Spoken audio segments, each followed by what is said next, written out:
Yeah. Good evening. Good evening, sir. Good evening, sir. Good evening, everybody. Good evening, everybody. All of you, please turn your videos on. I'm sorry, I'm a bit late. It was on a work call, so I could not, you know, join on time. Sorry for that. So all of you, turn your videos on. Why is it so less? The strength is so less. What is the reason? Become exams is over. All your become exams are over. Okay. Yes, sir. Students are not coming. Why? Work. We are leaving our work and coming. You are not working but not joining. Very bad. You as in not you, basically. It was those who get the access to this recording. We have left our work midway. So many reporting deadlines are there for me, and I have left it and have come. So those who are students are at least required to come. No, I mean I'm not addressing it to you people because anyway have come. It is for those who are seeing this like video or audio, listening or seeing. For them it is applicable. Okay. Yeah, so let's start. So we were discussing about this is the second revision class for auditing and ethics. We in our first class. One moment. One moment.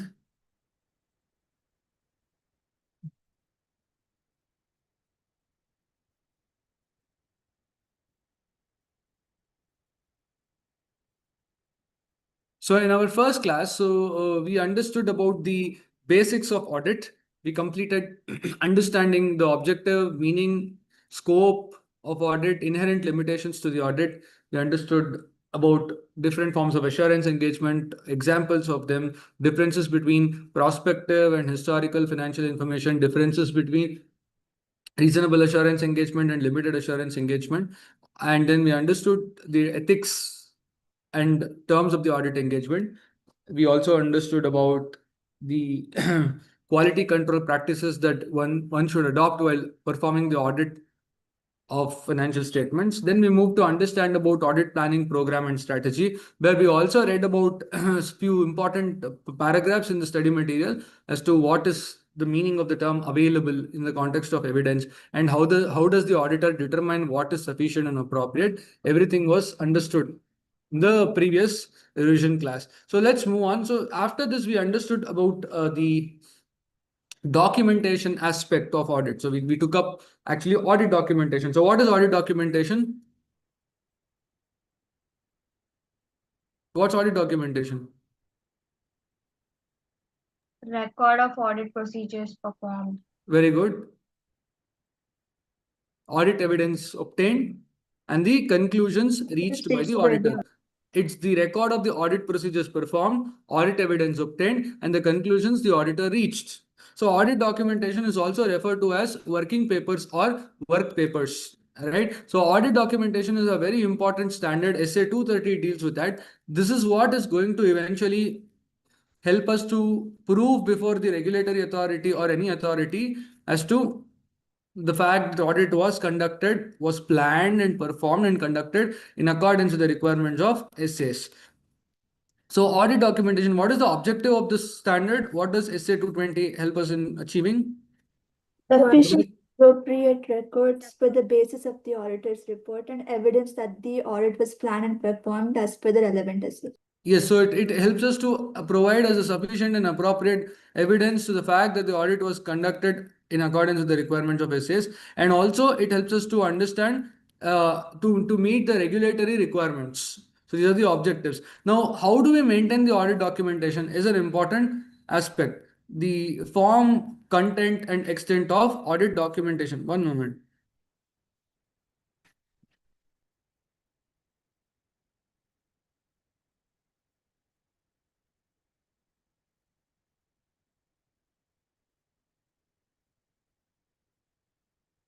One moment. Just going to a respective.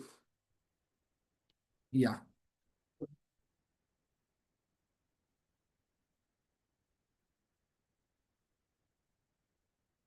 So that is what we have understood. Now, the form, content, and extent of audit documentation. So what is that we are trying to understand? Form, in what form are we going to maintain the audit documentation? We can maintain audit documentation in paper form or in electronic form also. There is no such rule that you have to maintain everything in electronic form or you should maintain only in hard form, hard copy. It can be maintained either in electronic form, that is soft copy, or you can maintain the hard copy of the documentation. Extent of audit documentation and content of audit documentation. How do you maintain? You should maintain in such a way that an experienced auditor having no previous connection to the audit should be able to understand the nature, timing, and extent of the audit procedures performed, the results of the audit evidence and the audit evidence obtained, and also the significant matters that arose during the course of audit and what conclusions that the auditor reached. All these three things should, a reasonably experienced auditor should be able to understand. That's how you should maintain. So you should maintain in such a way that others can understand. That is what standards expect us to. That is how the standards require us to maintain the audit documentation. So now what is to be included? The auditor should document the nature, timing, and extent of the audit procedures that he has performed. So he need to identify the characteristics of the items to be tested. It also should consider who performed the work and when was it performed, the date of performing the work, and who has reviewed the work. All these aspects are to be a part of your audit documentation. So this is what we've discussed. What are the components that the audit documentation should cover? And also significant matters that were encountered during the audit needs to be documented. Significant difficulties and also the conclusions that they have reached. Wherever there were inconsistencies in the evidence obtained or the information that was not corroborative, what conclusions the auditor has reached. All those things needs to be a part of your audit documentation. Is this clear? That is what the form, content, and extent of the audit documentation provides for. Now, what is the purpose of audit documentation? So why do we have to maintain audit documentation? It is to ensure that accountability is attached to the persons who are doing the audit, so that I will write the name. Mr. A has performed this procedure, Mr. B has performed this procedure, Ms. C has performed this activity. So when I mention all these things, it acts as an accountability. So it is a record for the significant matters for the future audit. Now, it's also important for the upcoming years. We will refer to our previous audit files. So we always start with the precedents, right? So next year when I have to do the audit, I will see the documentation of the previous year to see what were the challenges, what were the significant matters that were encountered, and also to enable for the conduct of quality reviews and inspections. External. There's something called as peer review. Now it is mandatory for all the chartered accountant firms to get their firms reviewed by another CA, which ICA appoints.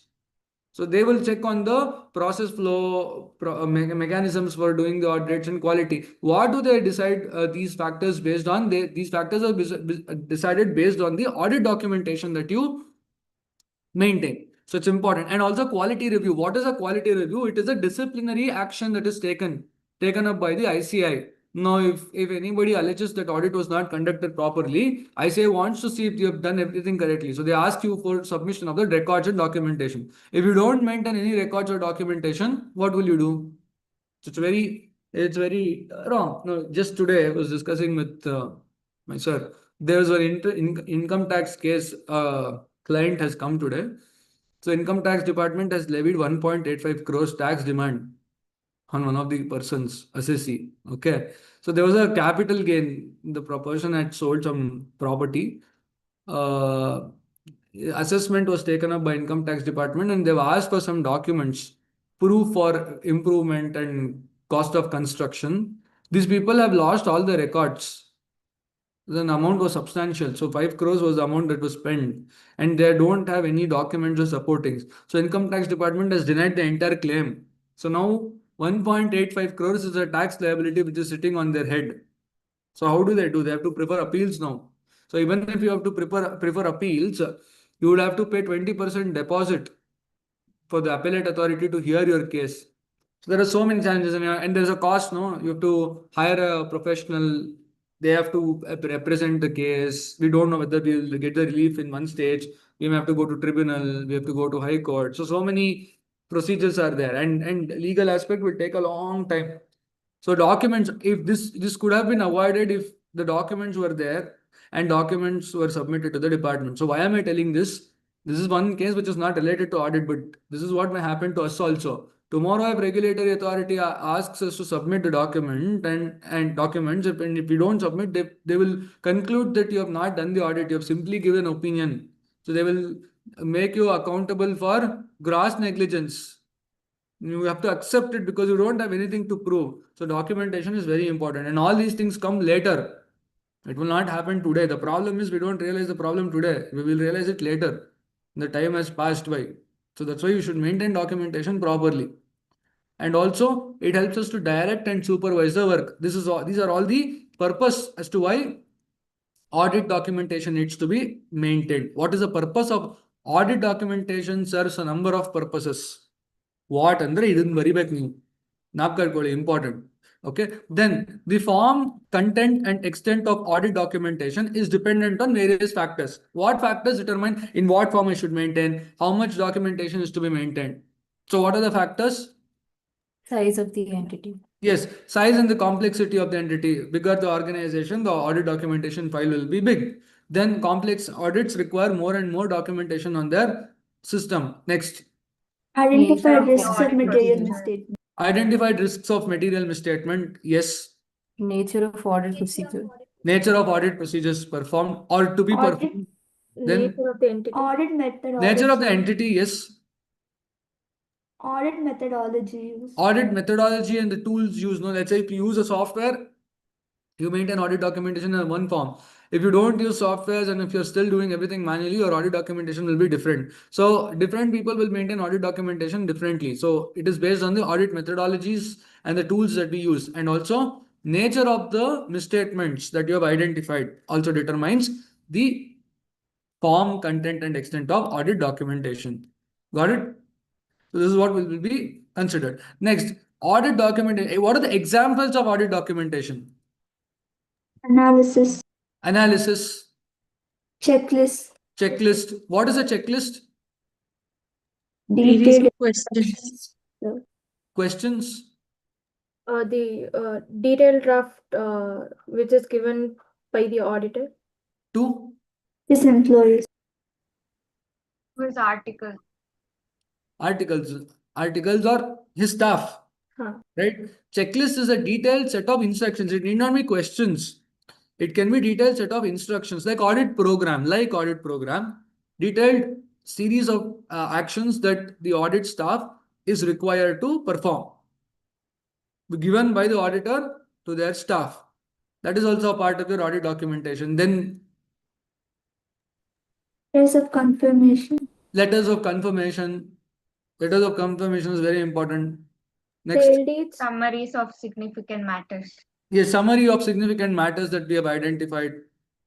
Issues memorandum. Issues memorandum. What do you mean by issues memorandum? Issues memorandum is a document which contains all the issues that you have identified during the audit, the responses given by the management, and the follow-up observations that the auditor makes. For an example, there is an amount of 5 lakh rupees which is debited to repairs and maintenance.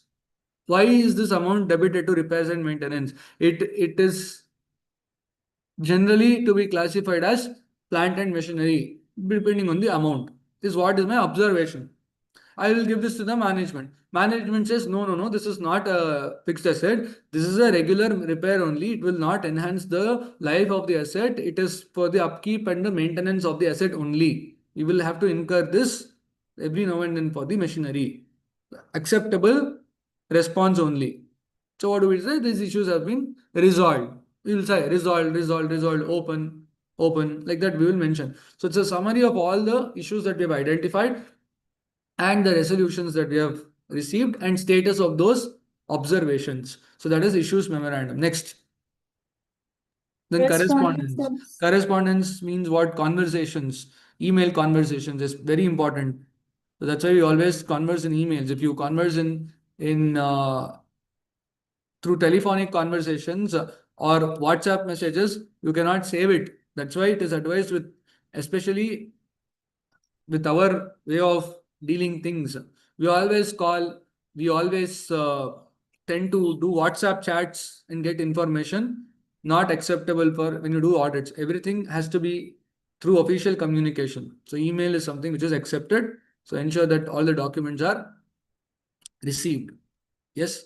So these are all the examples of audit documentation. Now, what is audit file?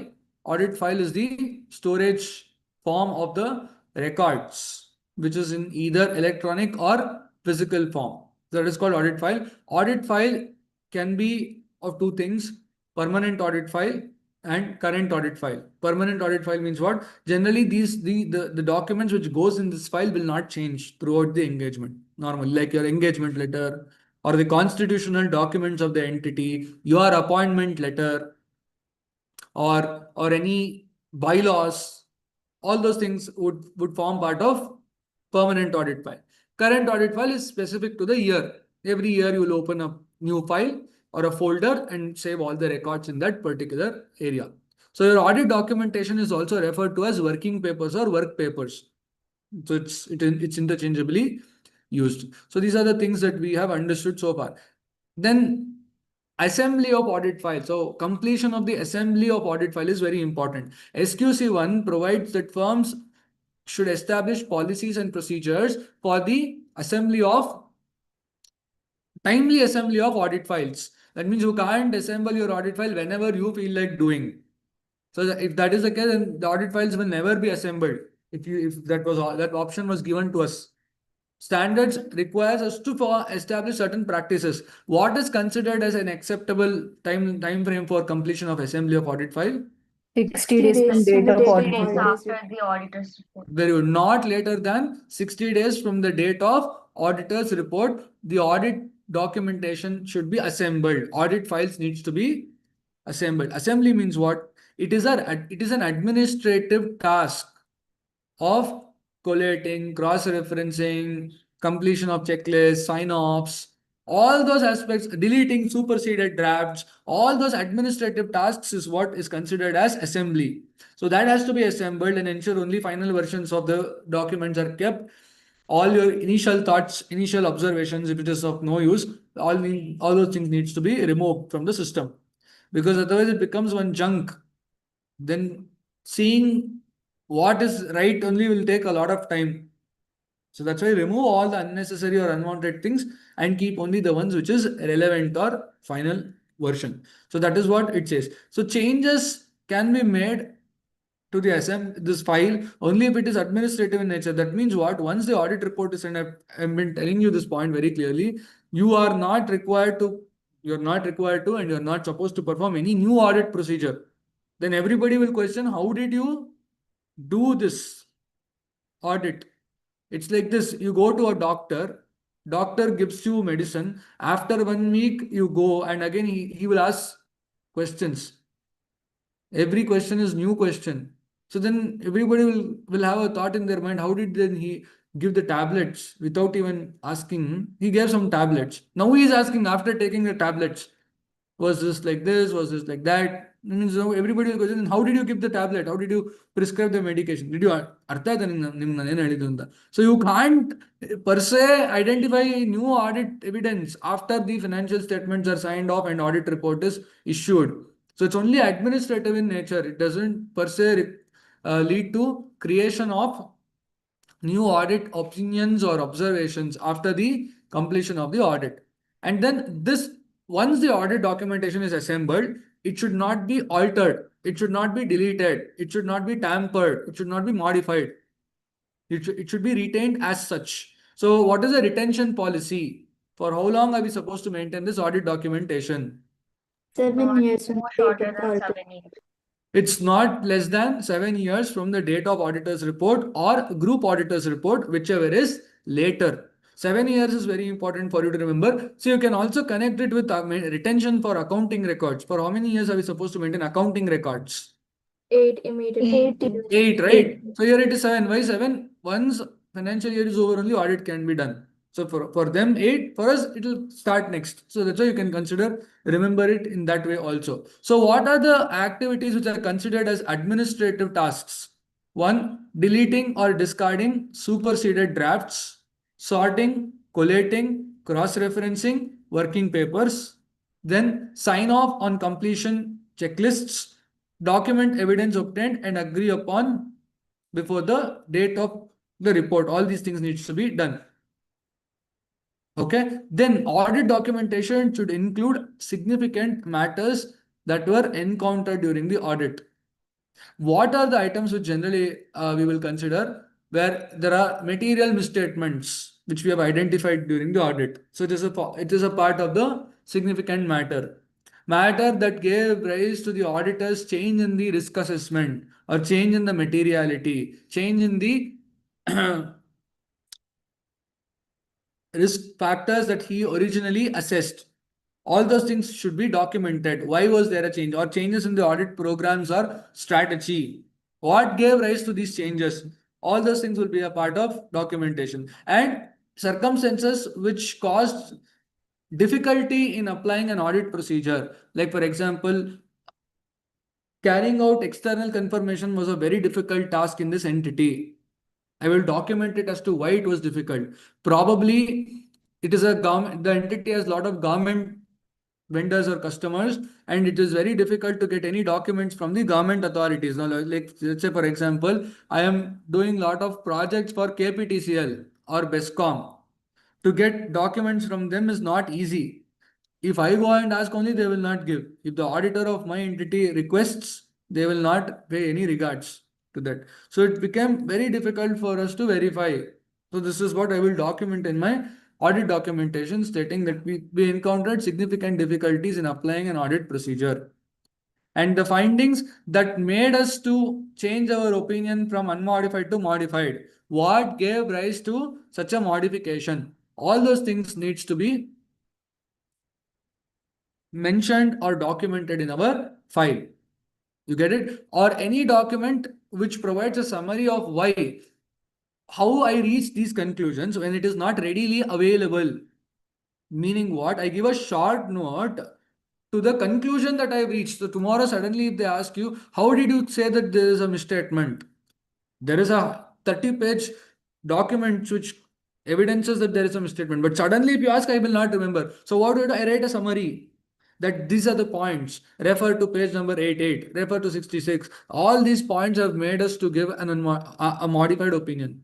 So it's like, summary to summary, like index. So when I make an index as to why I gave a modified opinion, suddenly if anybody asks, I can go to the respective page and look at it. So that is also a part of your audit documentation. Clear? Next, audit documentation cannot be a substitute for the records that entities otherwise required to maintain. You can't maintain entities records in your office. All sales bills are in your office. All purchase bills are in your office as audit documentation. And also, you cannot keep the original documents belonging to the client. The original title deeds, where is it? Auditor's office. Financial statements, auditor's office. Original sales bills, auditor's office. Auditor's office has become one document record room. You cannot maintain your files like that. You have to maintain it what is relevant to your work. You cannot be an outsourced agency for documentation for the client. You understand? So that is very crucial. Now there's something called completion memorandum. What do you mean by completion memorandum? It's also called summary, audit documentation summary. Completion memorandum, also called audit documentation summary. It contains significant matters that were identified during the audit and how they were addressed. Like key audit matter, like what do we do? What are key audit areas? What is that we have performed as auditors? What audit procedures will be performed? So both aspects will be contained in the document. So that is called completion memorandum. It contains the significant matters that we encountered and also the responses to them and how we addressed those aspects. Clear? Yes. Then ownership. Who is the owner of audit documentation? The auditor. Auditor. Auditor is the owner of the audit documentation. SQ7 provides that it is a property of the auditor. He may, at his discretion, share portions of or extracts of the audit documentation to others, provided it does not violate confidentiality. That means if a branch auditor is requested to submit his work papers to the principal auditor, he does not have a duty bound obligation to submit the same, because auditor is auditor. Documentation belongs to that respective auditor only. Just because I am the principal auditor, I will not get the right to access the audit documentation of the branch auditor or subsidiary company's auditors, because for him also SA 230 applies. So it is very clear that audit documentation is the property of the auditor. So he may share or give extracts if he considers it necessary. But if a law or a regulation requires the auditor to share the audit documentation, then he cannot say that it is my property, I will not give. When a law or a regulation requires, then he is having a duty bound obligation to submit the same. Understood? Clear? So these are the principles that we have discussed. Any doubts? No doubts. No. Okay. Next. So then we move to understand the hard principle of audit, which is audit evidence. Right? So what is audit evidence? What is audit evidence? Information used by the auditor to arrive at a conclusion based on which his opinion is based. Very good. Information obtained by the auditor in arriving at the conclusions on which the auditor's opinion is based. So this is what is going to help us in formulating our opinion. So when we understand the flow of opinion is expressed when the auditor has obtained reasonable assurance that the financial statements are free from material misstatement. How do you obtain reasonable assurance? When will you achieve this level? When you have obtained sufficient and appropriate audit evidence. How are you going to obtain sufficient and appropriate audit evidence?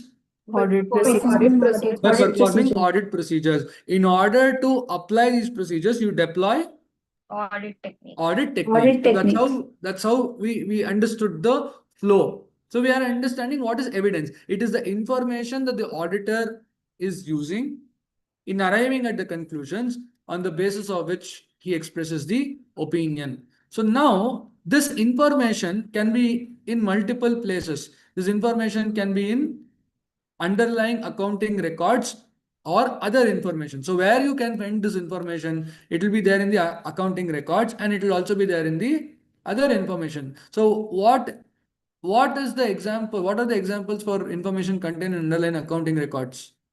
Contracts and Invoices. Well, Voices. contracts, agreements, Invoices. invoices, yes, ledgers, ledgers. Then, Journal entries. sorry, Journal entries. journals, yes, Spreadsheets. spreadsheets, yes, internal. These are all accounting records. Other information, Minutes of minutes of the meeting. very good. Minutes of the meeting, letter of confirmation, letter of representation, right? So they are all the examples of other Other information. information. Both put together will form part of audit evidence, right? So audit evidence has two limbs. What is it? Sufficiency Sufficiency. and appropriateness. Appropriateness. So what is sufficiency? Quantity. Sufficiency is a measure of the quantity of audit evidence. What is appropriateness? Quality. It's the measure of the quality of audit evidence. So when I say quality of audit evidence, we understand it to be its relevance and reliability. Sufficiency is how much of evidence is required by the auditor to be satisfied. So it's quantity of evidence, but you cannot compromise with the quality. Just because you collect more and more information, you can't be of the view that it is enough. It has to also match to the qualitative information that you get. Like for example, you have to collect vouchers. You have to verify vouchers. You verify 25 vouchers. Very good. All 25 vouchers put together becomes only 5,000 rupees. So you've done more, but is it enough? It's not enough. Why? Because it was not meeting the quality. So both needs to be addressed to. So the sufficiency of audit evidence is affected by certain factors. What are the factors which affects the sufficiency? Materiality, risk of material material misstatements, and population. Very good. MRP, materiality, then risk of material misstatement, size and characteristics of population. Materiality, if an item is considered to be material to the financial statements, obviously it draws attention of the auditor, and thereby he would expect more and more evidence to be obtained in this regard. What is material item which influences the decisions of the users? Risk of material misstatement. What do you mean by risk of material misstatement? Okay, what is misstatement? We didn't discuss this definition only when we were talking about introduction. Right? What is misstatement? The difference The between difference amount, between the classification, disclosure, presentation, and disclosure. of the item reported in the financial statements and required by the applicable reporting financial framework. Yes, misstatement is the difference between the amount, classification, presentation, and disclosure of a reported item and the amount, classification, presentation of an item reported to be reported in accordance with the requirements of applicable financial reporting framework. Misstatements can result due to error or fraud. This is also important for you to write in the answer. Don't just restrict to ACPD of item minus ACPD as per AFRF. Misstatements can arise due to error or fraud. So, risk of material misstatement means what? Possible risk of the difference between. Yes, possible risk of these are explaining misstatement. The risk factors The risk that of may entering cause, wrong data. yes, the risk factors that may cause the financial statements to contain misstatements prior to audit. This is very important. What is the risk of material misstatement? The possible risk factors that could be present in the financial statements that may make the financial statements to be materially misstated. Risk of material misstatement exists independent of the audit. This is something which is prior to audit. This risk is already there. We are not adding on to this. You understand? Students have the general tendency of sleeping in the class. This is not the risk of attending audit class. This risk is already there. What risk I may add on to it is I may probably irritate you more. If you after attending this class, you want a mental break. So that is a risk. Your mental health may be jeopardized. That is a risk. But you sleeping in the class is always there. You understand? So that is the risk of. If an item is considered to have higher risk of material misstatement, obviously it draws auditors' attention and you would take more and more evidence. The next one is size and characteristics of population. Population also determine how much of information needs to be collected. If the population is wide, it contains varied information like heterogeneous data, then you will have to take more information so that you will have to understand the overall picture. On the other hand, if the population is small, homogeneous, then you would probably require lesser information because you can get a better picture of the mass of the data. Means on the overall population, you can get a better clarity. So that these are the factors which is going to affect this use of, the sufficiency. Appropriateness means its relevance and reliability. So what do you mean by relevance? Okay, what do you mean by reliability? Reliability is something where where the provided information is believable. Yes, very good. So what are the factors which affects reliability of the data? Source of the data and nature of it. Source and nature of the information affects the reliability. So when we talk about source, what are the sources that we have? Internal and external. Internal source and external source. So credit notes received by the entity, what type of evidence is it? Internal or external? External. External. External. Credit notes received by the entity. Internal or external? External. External. External. External. Credit notes received by the entity. External. External only. Even if you ask this 10 times, you should answer, your answer should be external. Received by the entity. That means someone else is giving the credit note. So what is it for you? Sales return or purchase return? Takkan telbeku. But Credit notes received by you, is it sales return or purchase return? purchase return. Purchase return. ಎಷ್ಟು ಯೋಚನೆ ಮಾಡ್ತೀರಿ? Say credit notes received by you, sales return, purchase return. Purchase return. Sir. Purchase Pakka. return. Pakka, sir. Purchase return. What is the entry that you pass? Creditors to Credit account debit to purchase. Purchase Creditors return. account ಬಿಟ್ಟು purchase return account. Okay. See, ಎಷ್ಟು ಕಷ್ಟ ಪಡ್ತೀರಾ? Struggling. Correct. You're right. Debit notes issued by the entity, internal or external? internal. Internal. Internal. What is the Sales entry? return. What is the entry?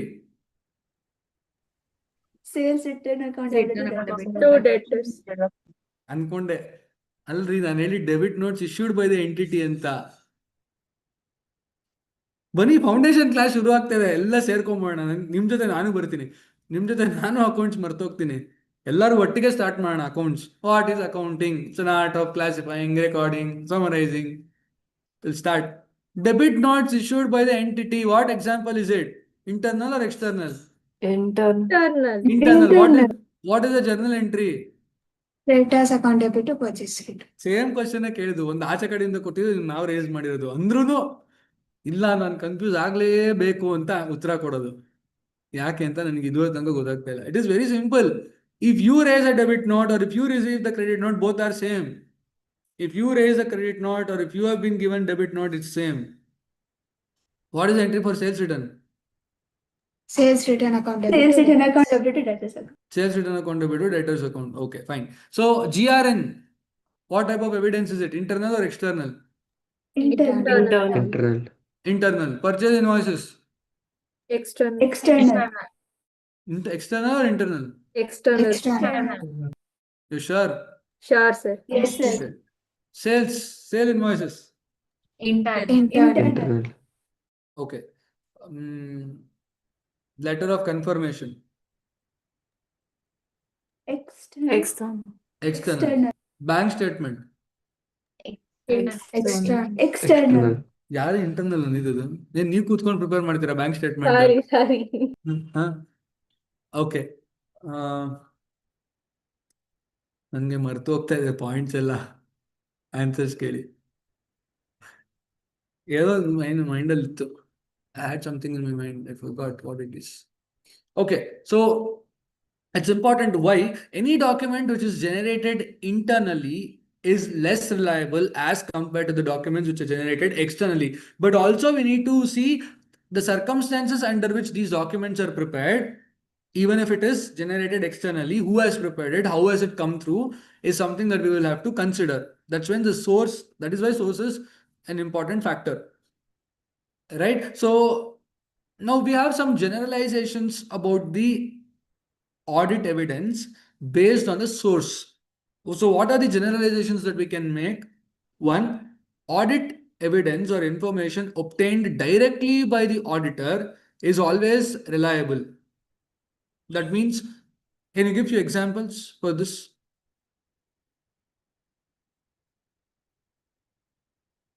Physical verification. Inventory. Yes, physical observation of inventory. He is seeing through his eyes. We will always place reliance on that. Always. Because what I see through my eyes, what I have done myself will give more credence and reliability as compared to others. Any documents which are obtained by the auditor from external sources independently will be more reliable. Then, and what else? Any document which is obtained internally will be reliable when the controls over its preparation are stronger. Example is what? Sale invoices. If it is serially numbered, it will increase our confidence. Do you agree? Yes, sir. Yes or no? Yes, sir. So sale invoices should be serially numbered. What is the general thumb rule? Any documents which are generated internally should always be serially numbered, so that you'll get a track. 1, 2, 3, 4, 10. So you'll ask what happened to 5, what happened to 5 to 9. So, and then what are the controls? Who raises the sale invoice? Who approves it? Do you use any system? Is it backed up by any information technology tools? So it's something that is going to increase the reliability. Right? So these are the source of information. Based on which we make some generalizations. Right? So then source and its nature. Depending on the nature, we have three forms. What are they? Visual, oral, and documentary. Visual, oral, and documentary. Visual evidence, what is it? What the auditor sees through his eyes. Sensory.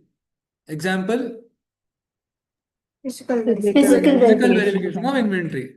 Then, oral, Word of mouth. word of mouth, yes. What example?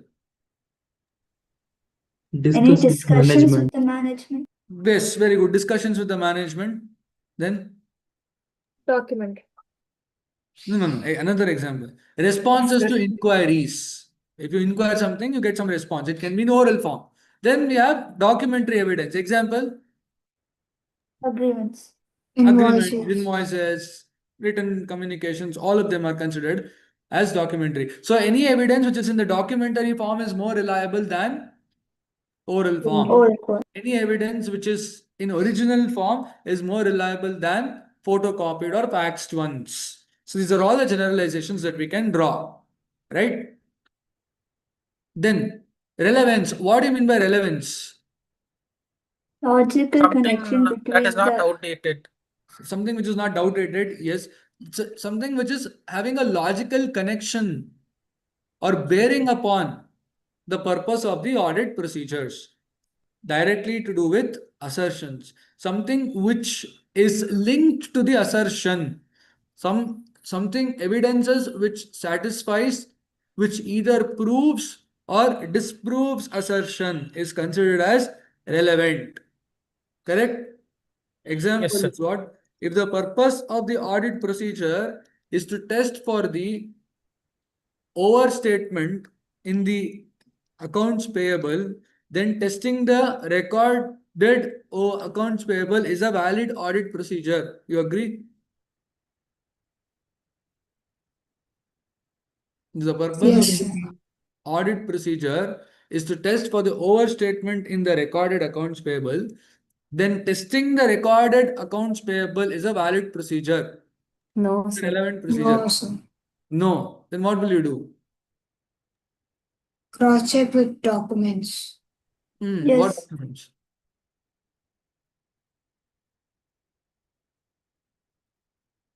I know why you are telling it as no. External confirmation.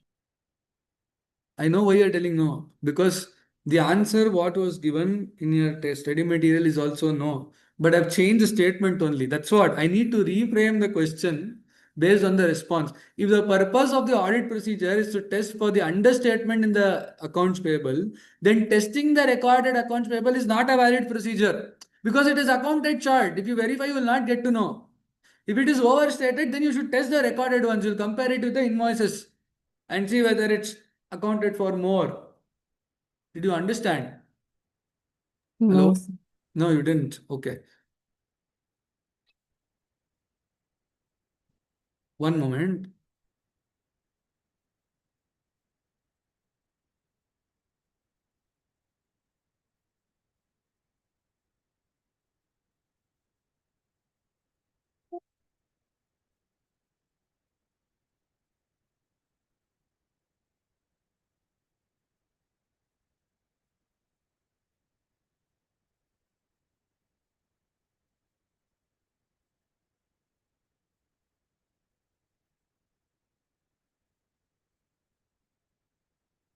Come to page number 9 of your study material 4.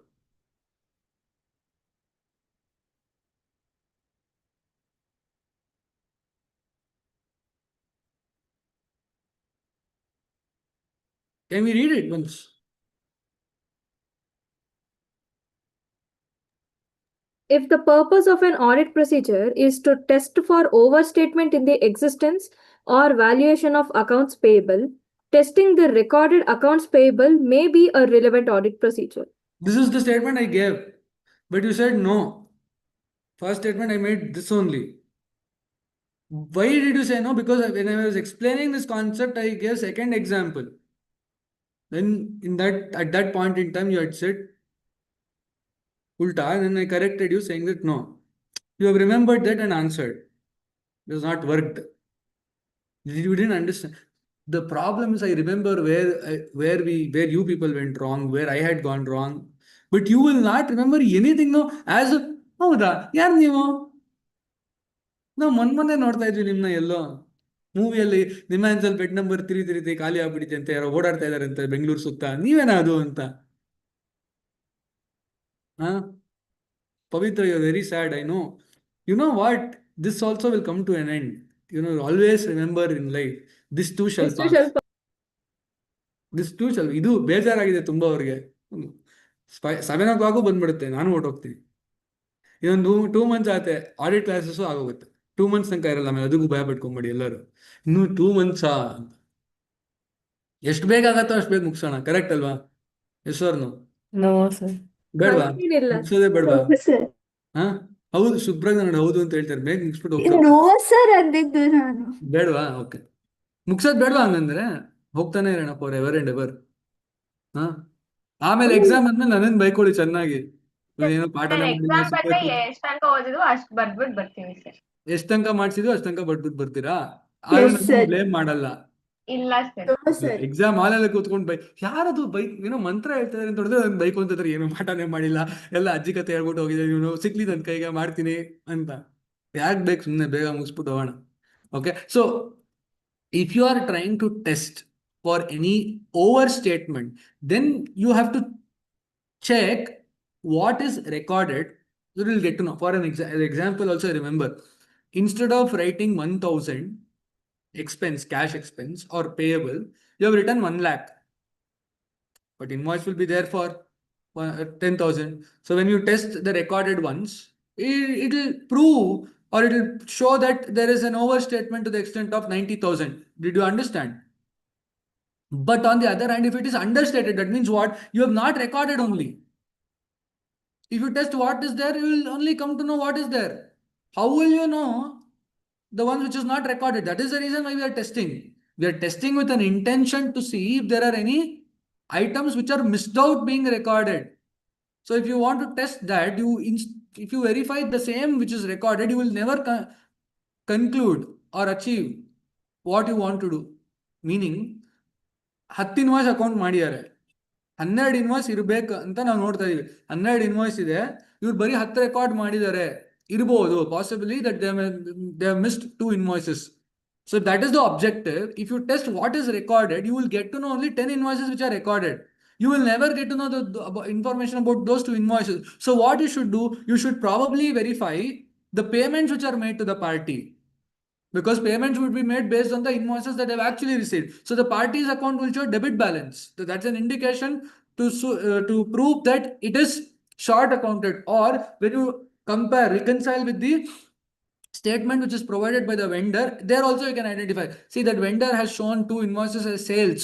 You have not recorded as purchases. Probably you have missed out recording the same.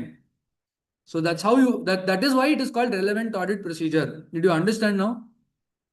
So please be very careful. So relevance is always to do with the logical connection or the bearing upon on the audit procedure. So it is directly linked to assertions. So what are assertions? Assertions are the Made by the representations management. made by management that are used to detect possible misstatements. Yes. Assertions can be explicit or implicit. Where do we find these assertions? These assertions are there across financial statements. So assertions are the representations made by the management, explicit or implicit, that are embodied in the financial statements and are used by the auditor to identify potential misstatements. So they are the claims that the management makes. What are assertions? They are the claims that the management makes, that they have accounted correctly, they have verified it properly, it is all clear, they are the owners, there are obligations, that's why it is shown as liability. All those claims they make, they have been classified properly. So assertions are considered by the auditor at 3 stages or at 3 levels, or about 3 items. What are the assertions at class of transactions, assertions about account balances, assertions about presentation and disclosure. Class of transactions means what? P&L item. P&L items. Account balances means Balance sheet. balance sheet item. Presentation and disclosure is common for both P&L as well as balance sheet. So what are the assertions about class of transactions? Occurrence, Occurrence, completeness, Accuracy, Cutoff. Classification. Very good. Occurrence means what? All transactions and events that are recorded pertain to the entity. It means what? There are no bogus or fictitious transactions the entity has recorded. If I have recorded something as sales, if I have recorded something as purchase, if I have recorded something as PPE, these transactions have occurred, is what I'm trying to say. It means there are no transactions which belongs to B entities accounted in A entities books of account. So that is what we'll have to understand. Clear? Again, Yes. 100% concentration is not there. I said PPE. You did not correct me only. PPE cannot come here. PPE is P&L item. Huh? PPE is a balance sheet item. So I said PP. I said sales, purchase, PPE. Okay. ಪರವಾಗಿಲ್ಲ. ಮುಂದೆ time revision class, no? We will also be very fast in accepting whatever you say. We will not question. Next, completeness means what? What are the transactions to be recorded are recorded. All transaction and events that should have been recorded have been recorded. Right? So Caro, first clause, fixed asset. What does it talk about? Does it talk about Fixed asset does not It cover. Barallas. okay, but does it talk does it talk about completeness or does it talk about rights? Rights. Rights. Rights. Correct? Yes or Yes, no? sir. Yes, sir. ಏನು class ಏನು ಹೇಳ್ತೇನಲ್ಲ car ಅಂದ್ರೆ ಏನು ಅಂತ. So it says no, title deeds disclosed in the financial statements are held in the name of the company. So that means it's about rights, not completeness. Okay. Then we have cut off. What do you mean by cut off? All the That they should be Transactions recorded in the are relevant period. Transactions have been recorded in the respective accounting period. Then we have accuracy. Amounts have been stated at amounts have been stated appropriately. That means trade discounts have been considered correctly, interest calculations are made right, depreciation amounts are all valid. So that is what we are trying to validate about accuracy. Then we have classification. classification Classification. is heads. These amounts have been shown under appropriate heads, right? So there is no wrong presentation of the items in the financial statements. If you are paying bonus to employee, you can't show it as repairs and maintenance. If you are paying interest, you can't show it as employee benefit expenses. Heads needs to be classified properly. Sale of scrap cannot be shown as revenue from operation unless you are a scrap dealer, right? Interest income can't be shown as revenue from operation unless you're a bank or a financial institution, right? So that classification needs to be matched according to the accounting principles, according to GAAP, right? Next, we have discussed about account balances. What are the assertions? Existence. Existence, rights and Rights and obligations. Rights and obligations and valuation. Completeness and valuation and allocation. Existence means what? Assets and liabilities are shown at existing balance sheet date. Assets and liabilities which are shown in the financial statements exist. Assets, liabilities, and equity interest exist. That means what? I am not recording something as an asset which does not exist. That means no fictitious assets. What is for P&L occurrence is existence for balance sheet. Because P&L items don't exist. They go to its homes, P&L, at the end of the day. Right? But balance sheet items continue to carry to go to the subsequent financial years. That's why. Then we have rights and obligations. Rights and obligations. Assets are our rights and liabilities are our obligations. If you don't have a right, it cannot be classified as an asset. Ownership is insignificant because we follow substance over form. So ownership is not something which determines, but it is an important factor. That doesn't mean that ownership is not taken into consideration. For most of the transactions, ownership only decides your right. If you are not the owner, you cannot have right over it, right? Correct, no? So that's why. Then we have obligations. If I show something as liability, they are my obligations. If they are not my obligations, I should not show it as liability. Then completeness. All assets, liabilities, and equity interest that should have been considered have been considered. Then valuation and allocation. Amounts have been stated at fair values. Right amounts have been stated. So recognition of impairment. When the auditor verifies whether impairment losses are correctly recorded, what assertion is he trying to address? Accuracy. Accuracy, yes, and also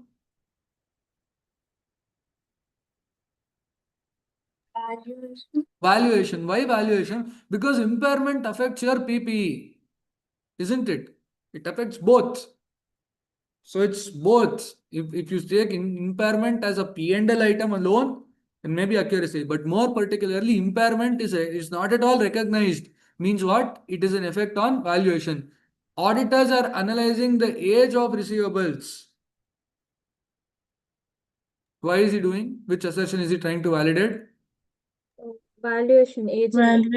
Valuation. Aging is done with an intention to check if there is any need for provision for bad debts.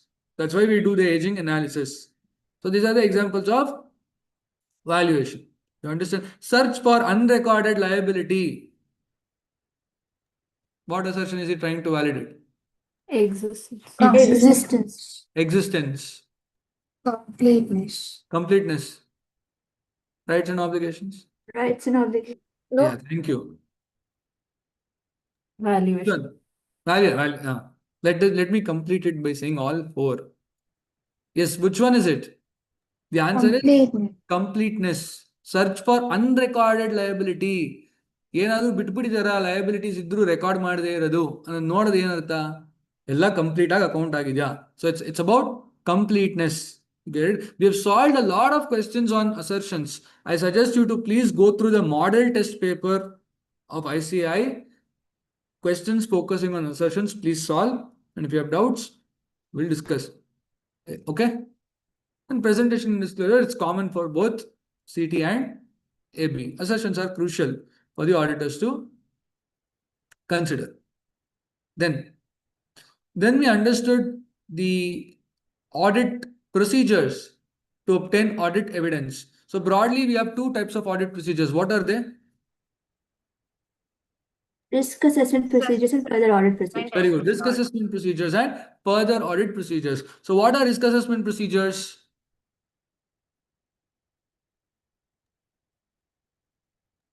performed by the auditor to identify the material misstatements.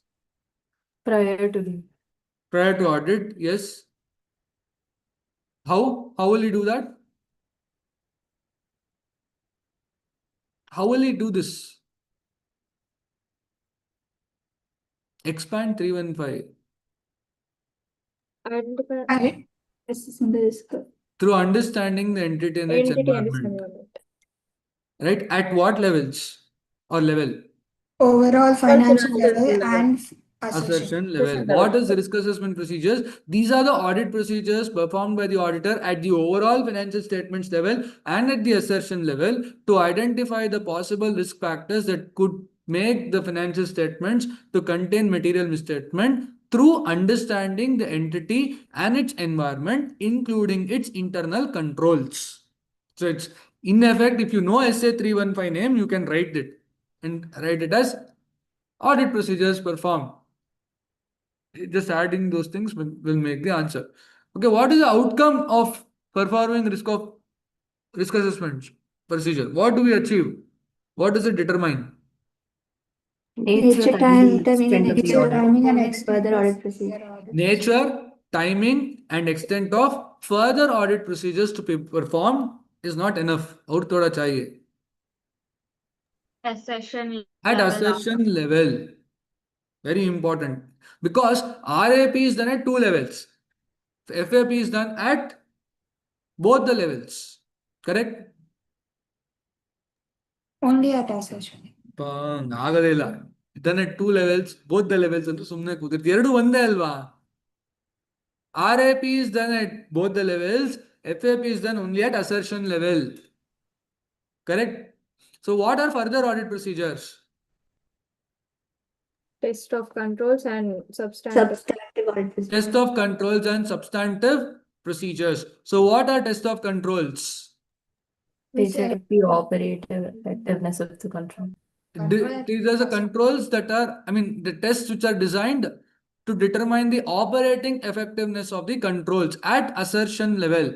To test the operating effectiveness of the controls at assertion level. What do you mean by operating effectiveness of controls? The ability of the Ability to control to prevent, detect detect, and and correct correct errors on a timely basis. Ability of the controls to prevent, detect, and correct misstatements on a timely basis. So, what are substantive procedures? test of details and substantive Analytical procedures. Analytical procedure. Substantive procedures are the audit procedures designed at the assertion level to detect the misstatements. That is the objective. Substantive procedures are further classified into test of details and substantive analytical procedures. So, what is the outcome of performing test of controls? Operative effectiveness. Yeah, you will achieve that. What does it help you in? Reasonable assurance. On what?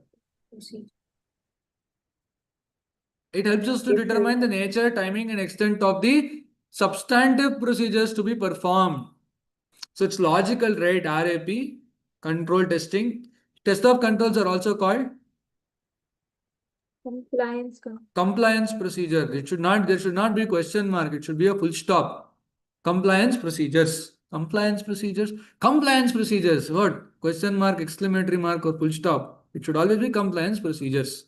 Okay. So now the objective is to determine to what extent I need to perform or whether to perform the substantive procedures. That is the reason. And of the two further audit procedures, which one is mandatory? Substantive. Substantive procedures. Why is it mandatory?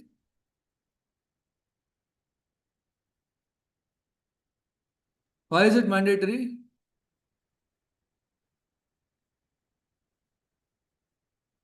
There is one statement which is given. What is the statement?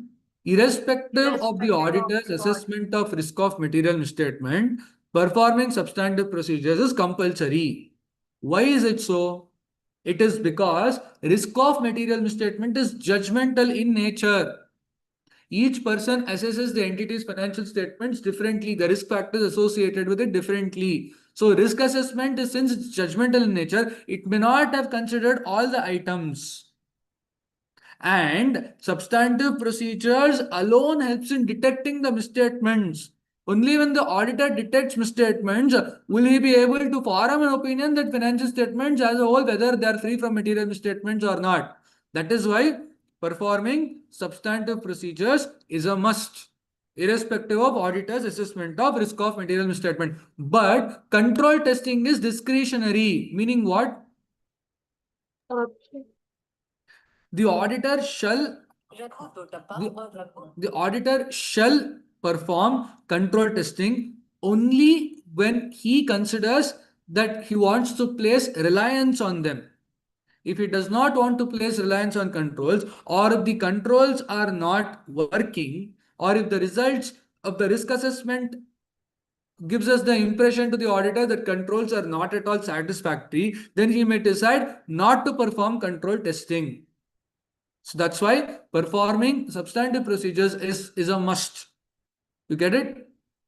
You understand? So this is what we have understood. So, and when we talk about substantive procedures, we need to be careful to use the word substantive always, analytical procedures, because you can perform analytical procedures as risk assessment procedures also.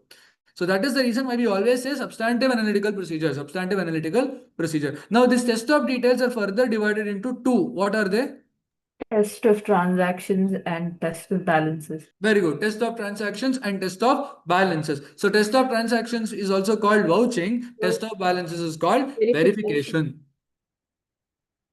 All these things are called audit procedures. To apply an audit procedure, we deploy certain tools and they are called techniques. So what are the examples of audit techniques that we have? Inquiry, Inspection, recalculation. inquiry, recalculation, reperformance, external confirmation. Anything else? Inspection. Sorry. That's all? Evaluation. Valuation. Observation. These are, though your study material says analytical procedures, in my view, it is not a procedure. It's not a technique, but a procedure on its own. So what do you mean by inquiry? Seeking information from knowledgeable persons. Seeking information from knowledgeable persons and evaluating the responses is an integral part of the inquiry process.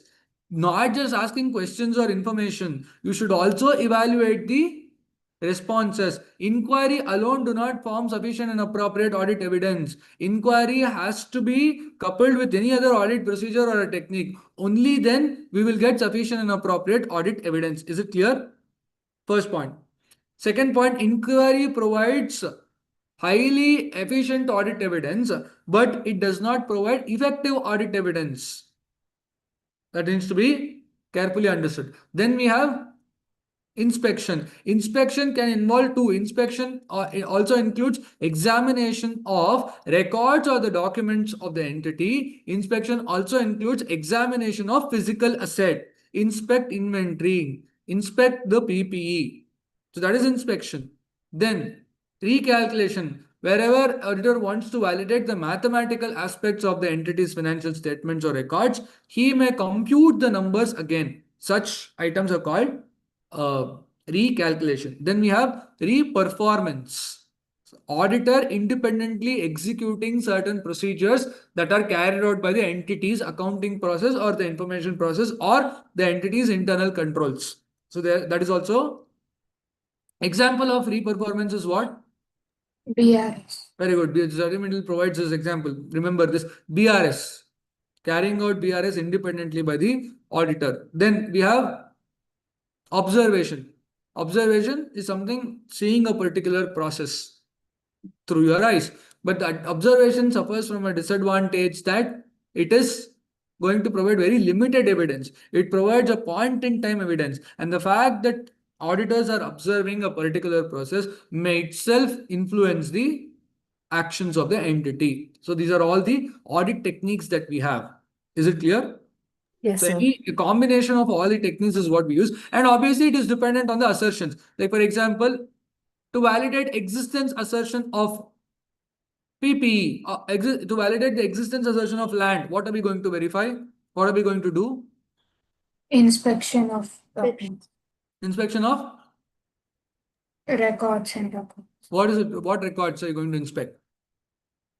There's See, one term to use. Title deeds. Title deeds. To validate the existence assertion of land or immovable property, verification of title deeds is a relevant audit procedure. What is the relevant audit procedure for verifying the existence of receivables and payables? Invoices. External. What? What Invoices. technique? What is it you are going to do? To validate or confirm. verify the External. existence of the receivables or payables. What audit technique are we going to use? External. External confirmation. confirmation. External confirmation, yes. To validate the existence of inventories, what are we going to do? Physical. Physical verification. Physical verification of inventory. You see, different items will have different audit techniques to be performed to validate same assertion. All the three we are validating existence, but we took different techniques to validate the same. So that is what we need to also keep in our mind. You get it? External confirmation is what it's obtaining the information directly from the third party. So these are all the audit techniques that we have understood. Next.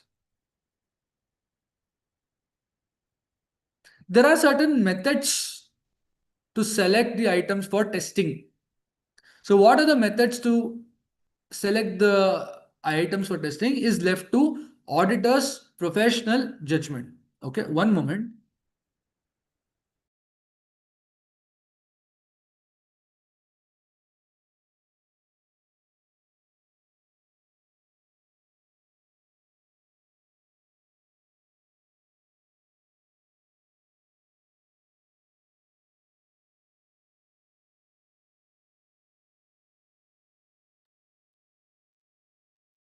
Am I visible now? Yes, sir. Yes. Okay. So what was I talking? I was talking about the board, no? I was not lying. See, you see the board, but I'm not using it now. I don't take classes here. Otherwise, I would have written that 516 all I used to write it on the board and explain, but now I don't come here to take classes. That's why. Okay, so ಸುಳ್ಳು ಹೇಳ್ತಲ್ಲ ನೋಡಿ ನಾನು ನಿಜ ಹೇಳ್ತಾ ಇದೀನಿ. Reliability is established. Yes, sir. Yes, sir. Yeah. So What was talking? What was he talking about? We were done with Methods the of- is left audit to technique. the auditors. Selecting Yeah, items. selection of items for testing is a matter of auditor's professional judgment. So we have certain techniques. One is called selecting all items over a certain amount. Meaning what? Any item which is above 10,000 will be selected by us for verification. So that's one way of selecting the items for testing. Based on either it is based on a monetary value or some other criteria. Then selecting specific items. Selecting specific items include what? Based on the high value or key item or items which are prone to risk factors. We select these items. We saw one example also, remember. He selected repairs and maintenance ledger because the amount has increased considerably. He selected payment to legal advisors of 50,000 rupees to understand the nature of the transaction. He selected all amounts exceeding 5 lakh rupees. So these are the items for selecting specific items, high value or key items. Then selecting items to obtain information. Like I just mentioned, you will sometimes verify not based on the amount, but to understand the transaction. So you generally go and verify fines and penalties paid, payments to advocates or legal consultants, even though the amounts are small, to understand why the payments are made. Right? So these are all considered as selecting specific items, high value or key items, items over a certain amount, items to obtain information. And this is not considered as sampling. These examples or the methodology or technique to select the items are not considered to be audit sampling. You remember this? If you don't remember, please remember now that these three ways of selecting items for testing shall not be construed as audit sampling. All of you are sleeping? No, sir. Not. So you'll sleep from 7:40, 7:30. You have class in the evening now? Yes, sir. Yes, sir. Your best friend's class. GST? Sir. Okay. Yes, sir. I'll tell him just see that they don't sleep because I've already slept from 5 to 7. If you had not slept, No, I sir. need you to Oh, sleep. sir. You were No? awake, sir. You're awake. Okay. The next Oh, way of it's in the selecting the items is sampling. That is called audit sampling. Okay. So now sometimes selecting all items may be appropriate when it contains small items, large value items, and where there is automated processes to make it 100% effective to do verification. Like for example, interest calculations. You can verify all the interest calculations for the items which are there. You take an Excel sheet, spreadsheet, put a formula, see what is the amount that is accounted for and what amount your calculations are, and do a difference. So when you do that, you have verified all the items. Okay. So that's what we are going to do. These are all the ways and means through which the auditor is going to consider the items for testing. So then, as part of understanding the reliability of the audit evidence, we know that external confirmation provides reliable information. So what do you mean by external confirmation? What do you mean by external confirmation? Confirmation from a third party. Confirmation from a Third party outside the entity. third party. Okay. Anything else? What is external confirmation? It is a direct response, direct written response received by the auditor from a third party, providing information about some item. That is called external confirmation. External confirmation provides reliable audit evidence, and auditors are required to perform this activity. So there are certain terms that we need to understand. So what is an exception? What is to be confirmed versus what is to be confirmed? What is to be confirmed versus what is confirmed. the amounts which is recorded in the books of account and the amounts which are confirmed by the third party. If there is a difference, such a difference is considered as exception, right? So then we have two forms of raising a request, confirmation request. What are they? Positive and negative. Confirmation request. Positive and negative. What do you mean by positive confirmation? If like if the agreement, if he agrees or not, either of the cases they have to respond to it. Yes, very good. Positive confirmation request is a form of a request where the third party is expected to confirm whether or not he agrees to the information, or whether he agrees or disagrees to the information to be confirmed. So what's a negative confirmation? Where he has to Respond confirm only. respond only when they disagree. Very good. He is a form of a request where the third party is expected to respond to the request only when he disagrees to the information to be confirmed. Correct? So this is what we have learned. What do you mean by non-response? Where the third party doesn't respond. Very good. Where a third To a party. positive confirmation. Very good. Where you have to add this word, very important, because only in case of a positive confirmation request can there be a situation of non-response. Because in a negative confirmation request, non-response is also a response. Right? You remember? So what is a non-response? To a positive confirmation request, failure of the confirming party to respond to the request is called non-response. So what is the objective of SA 505? The objective is to use external confirmation as an audit procedure to obtain relevant and reliable audit evidence. So generally, external confirmation is designed to obtain assertions about account balances, but it can be used for other items also. Like for P&L items also, you can use external confirmation. So there are certain activities that we need to decide. Factors. When we design the external confirmation request, we need to have some control. So what are the factors that we will take? What information I want the confirming party to provide? Who is an appropriate party? Designing the confirmation request, the letter, the layout, the content, and the structure. Sending the request and also making up follow-ups wherever necessary. I should exercise control over all these items. Only then it is going to be an effective confirmation aspect. So design of a confirmation request. So when I design the confirmation, what are the factors that I need to take into consideration? So one, the assertions that I'm addressing. Am I addressing existence? Am I addressing valuation? Am I addressing cutoff? Am I addressing what? So that is something that I like to first keep in my mind. Then identified risk of material misstatement. See if these items are high risk, prone to high risk aspects. So then I have to do it more rigorously. I should ensure that somehow I get the confirmation on record, because it's very crucial for my audit closure. Then the layout and the presentation of the confirmation is something that I'll have to get. And then previous experience in the responses. If I've done the audit of this entity for the last couple of years, then I will know how the third parties would respond. Depending on that, I can start initiating the confirmations early. The form of communication, is it paper form or is it electronic form? What form do I expect?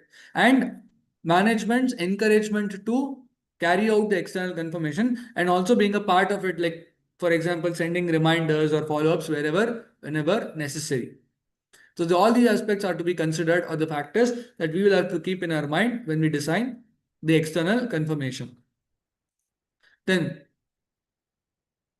what is a situation? We have to understand a situation where how does a confirmation work? It's a tripartite arrangement where the auditor is required to get the responses directly from the third party, where the confirmation request should be initiated by the management of the entity. So management should send the confirmation request to the third party. Third party should provide the information directly to the auditor.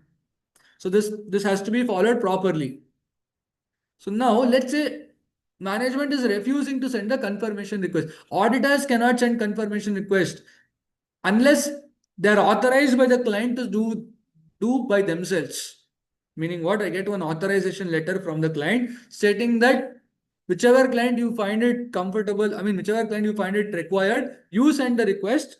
I will give you the authorization. I'll give you one letter that auditors are allowed to send requests to these parties. Then you can do it.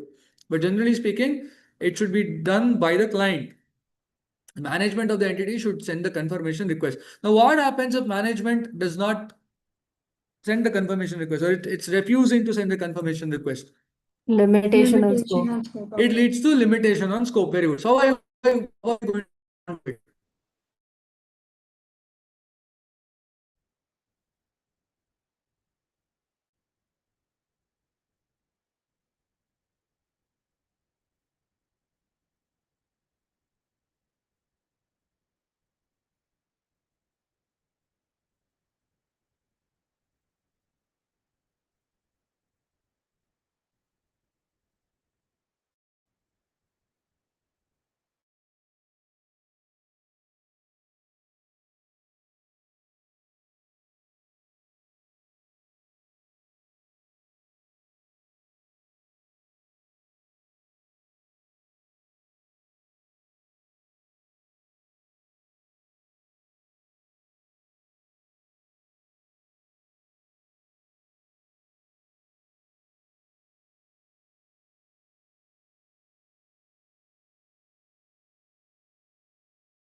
Am I audible?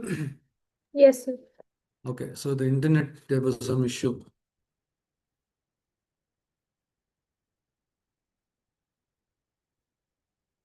Okay. Yeah. So what happens when management refuses to send the confirmation request? So what are we supposed to do? Audit procedure.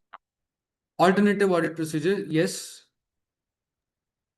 Ask reason for. What are the reasons for it? Yes. First, discuss the matter with the management as to why such a refusal or a limitation is imposed and check on its reasonableness. It's important for us to consider whether they are reasonable. Then what will we do? Evaluate the Alter. such refusal on our audit, including the nature, timing, and extent of the other audit procedures that needs to be performed, including the risk of material misstatement. Because they're not allowing us to do something. Then what do? We perform alternative audit procedures. Now, if we conclude that alternative audit procedures is not possible to be performed, or even after performing alternative audit procedures, we are unable to obtain the evidence, which impairs our ability to obtain obtain the sufficient and appropriate audit evidence, communicate the matter with those charged with governance in accordance with 260. And also consider if there is a need for us to modify our opinion in accordance with SA 705. So these are the steps that we need to consider. You get it? Yes, sir. Yes. So that is what we have also understood. So what are the examples where the refusal request can be reasonable, where there is a legal dispute which is going on, or negotiations are underway where it is almost close to finality? In all these cases, I need to consider. But for me to consider it to be reasonable, I need to obtain sufficient and appropriate audit evidence for that also. Meaning what? If management says that there is a legal dispute going on, that's why we don't want to send confirmation request at this point in time, we should not accept it as such. You need to obtain evidences like, please give me the court orders, or the case history where it is pending, all those information. Only then I will be able to accept that such a request is reasonable. Else it should not be considered by the auditor. So that is what we have to keep in our mind, right? So next, alternative audit procedures means what? What are the alternative audit procedures that we can consider? Subsequent realization for receivables. See whether monies have been collected subsequently, post the balance sheet date. And in case of payables, check if these amounts have been paid off in the subsequent period. So that gives you enough evidence that those claims were existing as at the balance sheet date. So these are the audit procedures that we have to perform. Then when we decide to do negative confirmation request as a sole substantive audit procedures, if we decide to perform negative confirmation as a sole substantive audit procedures, am I audible? Yes, sir. Yes, sir. Yes, sir. Yes. So if we decide to perform negative confirmation as a sole substantive audit procedure, then we need to ensure that certain factors are present. What are the factors that we should keep in our mind all the time and ensure that it's all there is something which is provided in page number 4085. Can we read that once? I want you to read it. It's quite important. Let's read it. The page number. Page number 4.85. Sorry.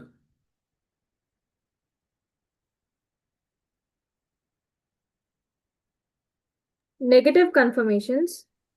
Negative confirmations provide less persuasive audit evidence than positive confirmations. Okay, this is also very important in audit evidence.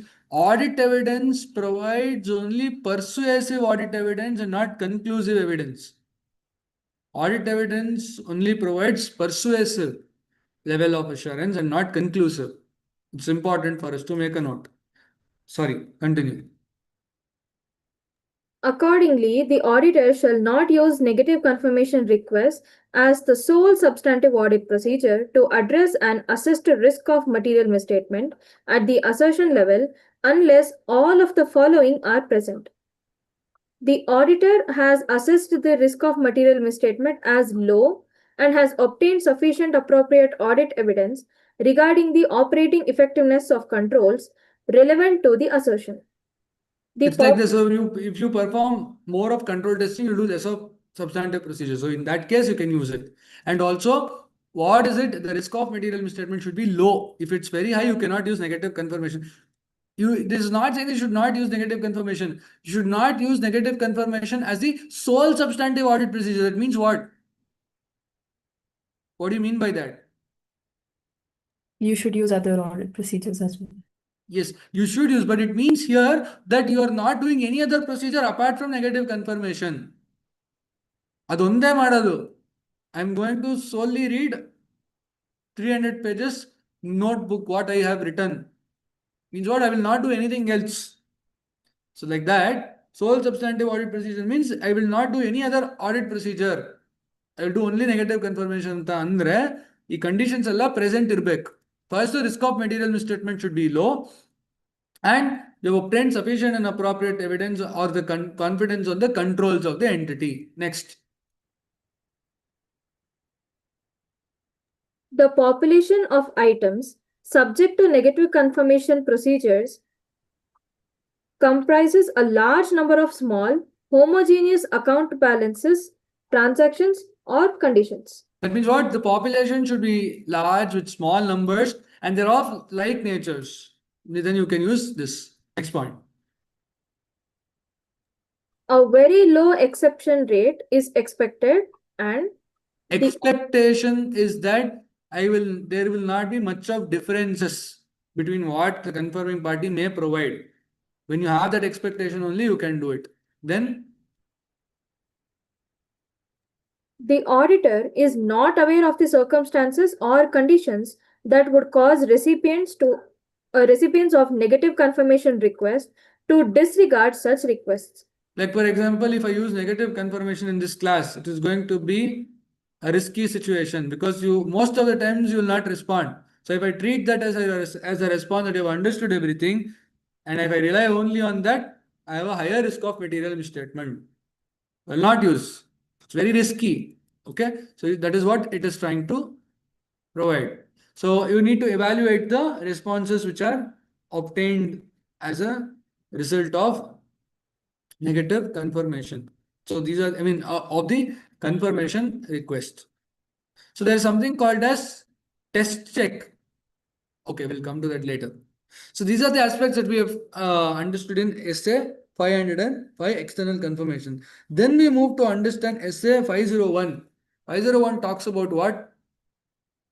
Specific consideration for Specific selected For selected items. What are the items that are selected for this purpose? Inventory. Very good. Inventories, Litigation. litigations and claims, and segment information. ಎಲ್ಲ ಮರ್ತೋಗ್ಬಿಟ್ಟಿದ್ದೀರಾ ನೀವು. ಇದು revision ಅಂತಾನೆ ನನ್ಗೆ ಅನಿಸ್ತಾ ಇದೆ, regular class ಅಂತಾನೆ ಅನಿಸ್ತಾ ಇದೆ. Inventories, litigations and claims, and segment information. With respect to inventories, what is 501's objective? What is it trying to provide? Existence and condition of Very good. It provides the auditors to validate the existence and the condition of the inventories.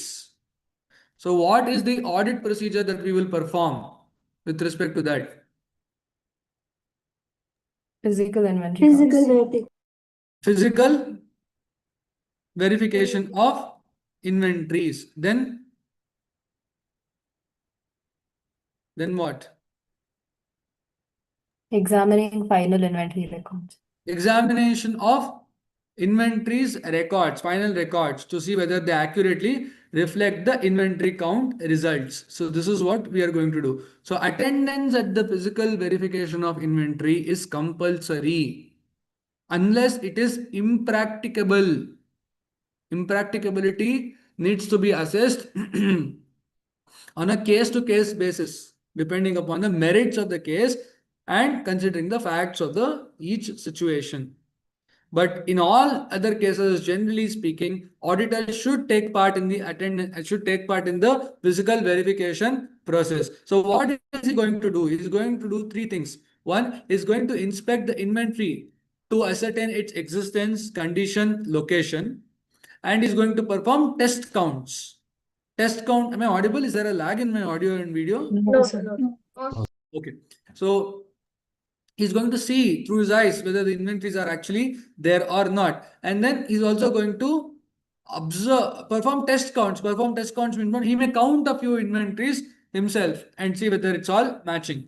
Then he's going to do a verification of how the entity is performing the physical count process, observing the compliance with the management's instruction. Management should provide instructions to the team as to how the inventories are to be counted. Auditors would see whether the instructions are being followed by the people who are performing the physical verification and how are they recording the results of such count process. 20 kg weigh ಮಾಡ್ತಾರೆ, ಬರೆಯೋದು 18 kg. Wrong. What they count is what should be written. 1, 2, 3, 4, 5, 15, 20, 35, 45, 50, 100 ಮುಗೀತು count. This is not the way to count.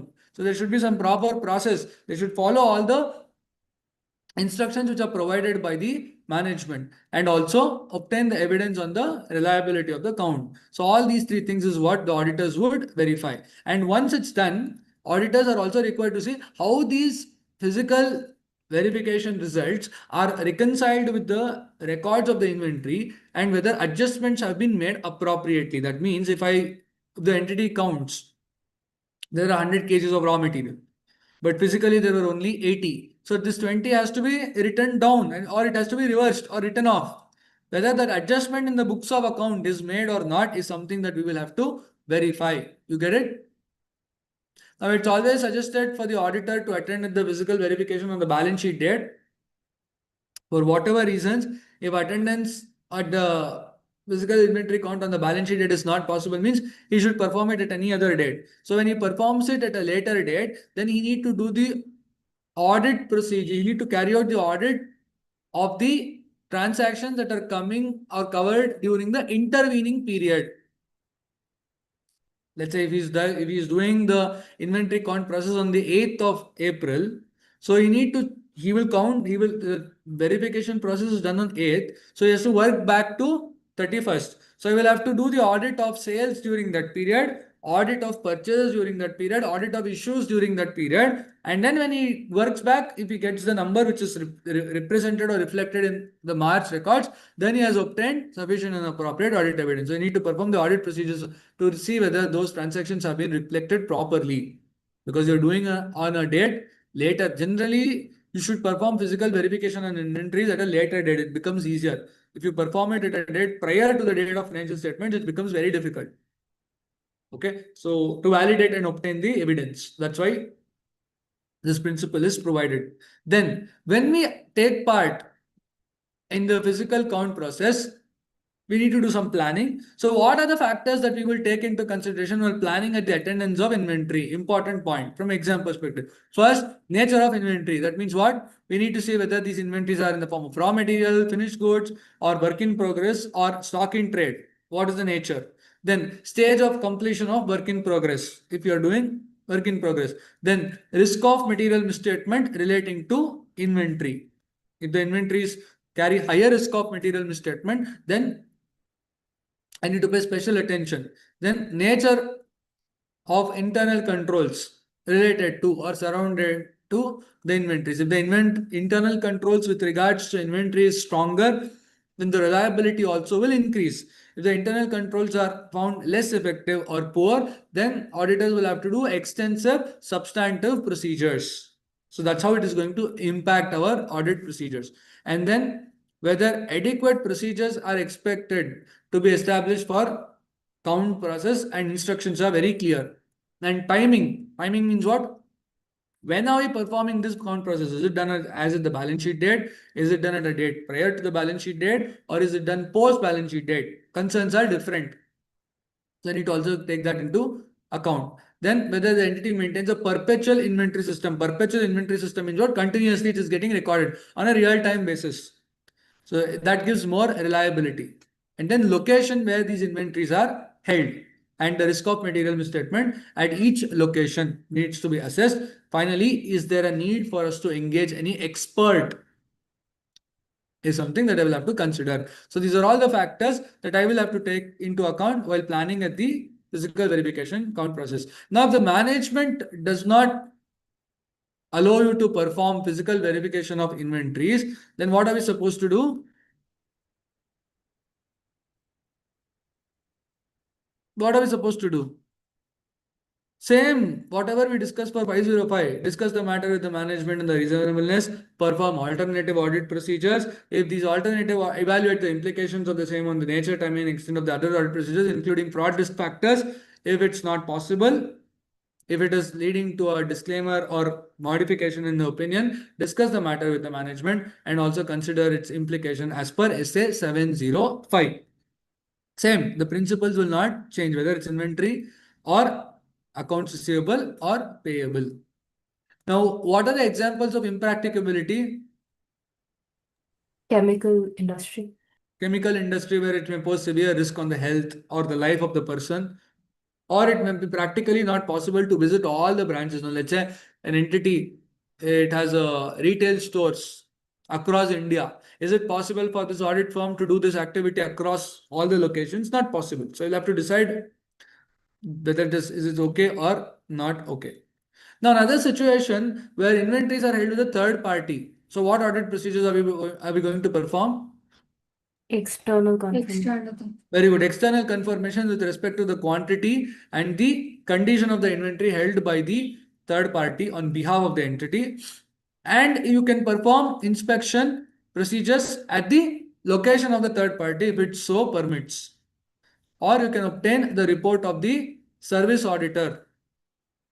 Service auditor means what? The auditor of that person who is having the custody of such inventory. You need to obtain that information. Got it? Yes, sir. All of these procedures needs to be performed. Then we move to litigations and claims.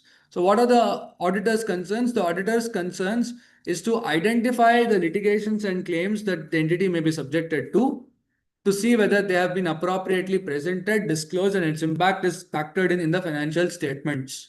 It has also a connection to possible non-compliance with laws and regulations that the entity may be subjected to. So what audit procedures are we going to perform? First, we are going to IRR. Remember IRR? Inquire with the management about the possible litigations and claims, reviewing the minutes of the meeting with those charged with governance and management, and reviewing the legal expenses account. These are the three primary audit procedures that we will have to perform for litigations and claims. Now, the auditor assesses the risk of material misstatement to be high with respect to litigations and claims, and if these matters are being handled by an entity's external legal counsel, then you may have to make a formal letter of inquiry. Specific letter of inquiry request needs to be made addressing the legal counsel to provide the responses. If it's external, internal means you anyway have the access as per 210 premise. Sometimes it may also be required to meet the legal counsel. If the transaction or the matter is complicated, then you may have to meet them. What are the circumstances or situations? Now, if you come to study material, page number 74, this paragraph is very important. If it is considered unlikely that the entity's external legal counsel will respond appropriately to a letter of general inquiry, for example, if the professional body to which the external counsel belongs prohibits response to such a letter, the auditor may seek direct communication letter through a specific inquiry. So what a specific inquiry contains? You need to write all these points. Meaning, there's an advocate who's handling all the cases. If you write a letter, simply an email to that guy asking him to provide the details, he may not provide. So there should be a proper letter that you need to draft, take the consent and authorization from the client, forward it to the legal counsel and obtain the response. So what should the letter of inquiry consist of? It should consist of the list of litigations and claims. What is the management's assessment of the outcome and its reasonableness, and entities external legal counsel's views on the assessment made by the management needs to be considered by the auditor. And in some cases, they may also have to meet them in person to discuss. It is going to be very rare. Where what are the cases? If it is a significant risk factor or if it is complex, and if there is a disagreement with the legal consultant and the management itself. Management says we will win the case. The legal counsel themselves are saying no, you will not win the case. So if that is the case, you will have to probably meet in person and discuss. But this meeting cannot happen without the proper approval and authorization of the client, and these meetings should ordinarily be conducted with the presence of the management.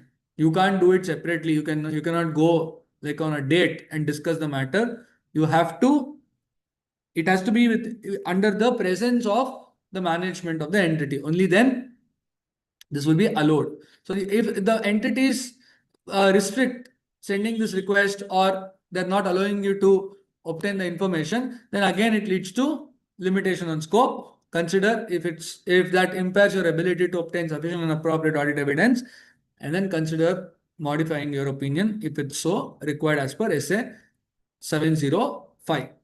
The last aspect under this 501 is segment information. Segment information is basically providing a disclosure in the financial statements about the segment profit and loss, segment balance sheet. That is the segment assets. And what is a segment? A segment is a division of the entity which has operational autonomy with its own assets, liabilities, incomes, and expenses. So what you should remember, I told there's nothing for us to understand. If you know AS 17, you just have to write the same as per AS 17. So let's wait till AS 17 is done. I believe AS 17 is not done yet. So till it's done, we'll park this topic. I mean, there's nothing that I will have to do here. You will only know what has to be done. So that's what I'm trying to communicate. Okay. So next, then we move to understand what you people are going to practically do for all the subjects. Sampling, audit, sampling. So what is audit sampling?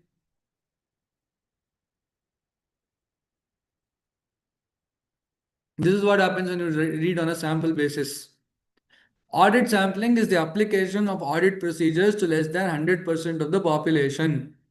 That means even if you verify 99 sale invoices, but you don't verify one sale invoice which is there in the file, you've still done a sampling. Okay, so this is one of the techniques to obtain audit evidence, not to be confused with the specific selection methods. So what is the objective of SA 530 is to provide the auditor with the sampling approaches and techniques to obtain sufficient and appropriate audit evidence, to assist the auditor to select samples and to determine or obtain the conclusions on the overall population. It is not practically possible for the auditor to verify each and every item and then take conclusions.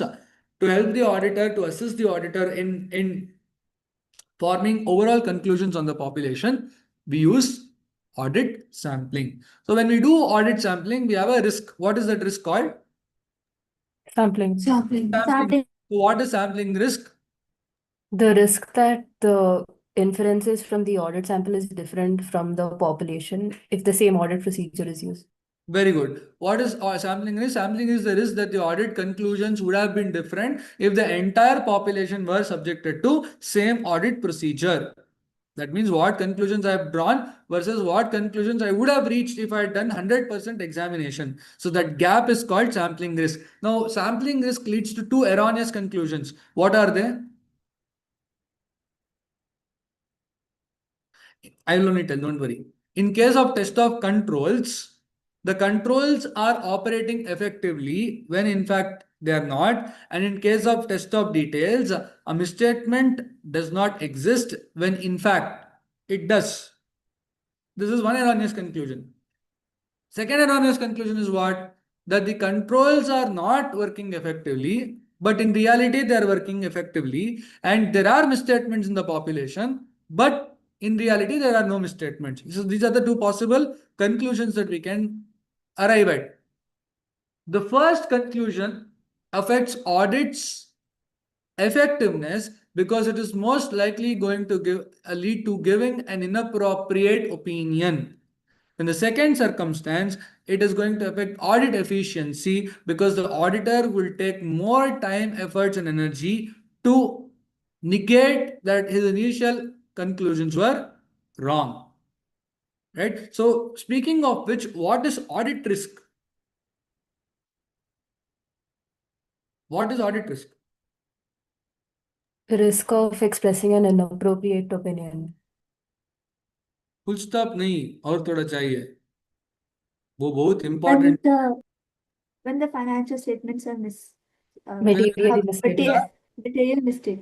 Materially misstated. This is very important. You just can't write audit risk is the risk of expressing inappropriate opinion. When the financial statements are materially misstated, that means what? When the auditor expresses unmodified opinion, when he's supposed to express modified opinion, we cannot call it as audit risk.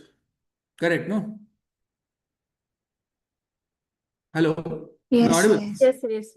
When the auditor expresses unmodified opinion, when he's supposed to express modified opinion, there's no audit risk. That risk is insignificant in nature. That is what no. Ulta. Ulta. Even I thought 7 o'clock you will say yes for everything so that we'll be done with it. No, that is audit risk. When the auditor expresses unmodified opinion, when he is supposed to express modified opinion, is audit risk. When the auditor expresses modified opinion, when he is supposed to express unmodified opinion, is not audit risk. It is specifically set outside the scope of audit risk.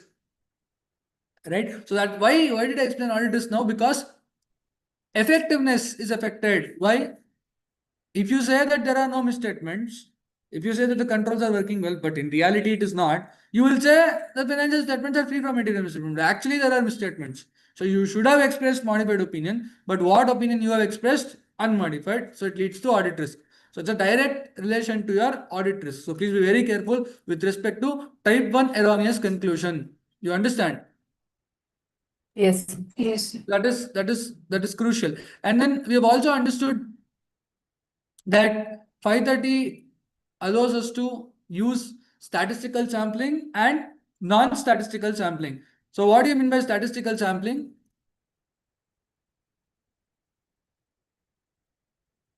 Use of random sampling and probability theory, where it helps us to calculate sampling risk. When these three factors are present, you call such an approach as sampling.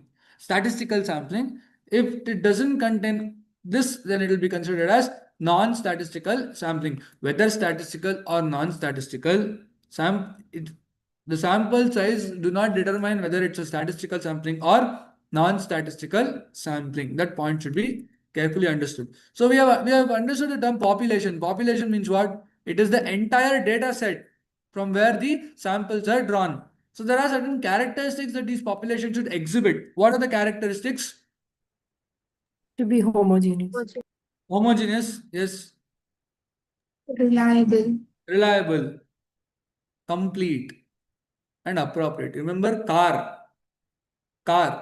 completeness, Appropriateness. and then R is reliable. All these three things should be present. Okay. You need to ensure that it is there before you take up the samples from that set. So we have two broad principles, test of controls and test of details. So when we do control testing, if the controls are not working, we call it as deviation. If we identify something wrong in the substantive procedures, we call it as misstatement. This is very important. Subsequently, we are going to use only test of deviations or misstatement when it is used in the context. So non-statistical sampling is criticized on the ground that it is neither objective nor scientific. Why? Because there is always personal bias and it doesn't provide a means to calculate the sampling risk. So all these things makes it to be not objective in its approach. Then, so there's something called as test checking on a sample basis. So there are certain factors which we need to consider when we determine the extent of testing or checking. So what are the factors? Sir, TC, size of the entity, state of internal control. Then R is adequacy and the reliability of the records. T is tolerable error range. And C is confidence, desired confidence. So these are the factors that we need to consider while we decide on the extent of testing or checking. Okay, you get it? So we will continue the rest in our upcoming sessions. Okay, so it's already 7:06. You have a class at 7:30, right? Yes. We'll continue the rest in our upcoming session. I don't know if we want one more session, I'll take one more. Else, we'll do it in the second cycle of revision. Okay. So you enjoy the rest of your day. We'll meet again in our next class. Thank you. Bye. Thank you, Thank you. Professor.